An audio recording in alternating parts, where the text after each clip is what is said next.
I hadn't expected to spend my Friday night banging a block of ice against a concrete corner while I wore 4-inch heels and a little black dress that barely covered my ass, but these were desperate times. I was supposed to be on a date with a hockey player for the Griffins, who miraculously still had all his teeth. Never mind that he listed amateur gynecologist as one of his hobbies and named Elon Musk as his personal hero in his bio. A nice smile went a long way.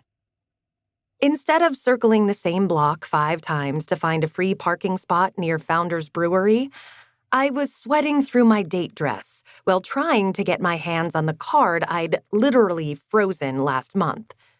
I'd paid the minimum balance a few weeks ago, freeing up $5 of available credit.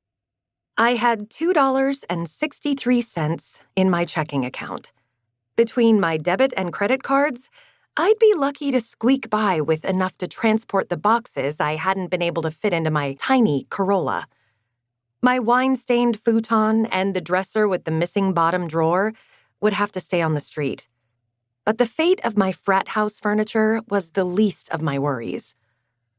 I lifted the block of ice over my head and slammed it down with enough force to bounce it into the bushes separating the sidewalk from the road.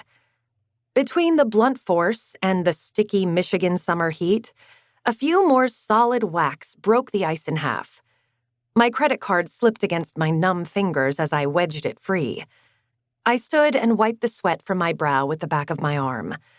The cheery yellow curtains on the 3rd floor shifted before quickly closing again. I glared up at my former apartment. Earlier in the day, I'd gotten the news that I'd been passed over for a promotion. Again. By a guy who had the same qualifications but way less seniority than me, but who had a first cousin in upper management. Again. I already had my date scheduled and had big plans to drown my sorrows in too much beer, followed by sloppy car sex with the hockey player. Then my roommate, Vera, texted me and said I was needed back at the apartment immediately. Nothing else. No explanation. When I arrived, I found the boxes on the sidewalk. Vera and Quinn had packed up my stuff, changed the locks, and pretended they weren't home rather than face me. Cowards. And, okay, I hadn't paid rent in over 3 months. But it wasn't for lack of trying.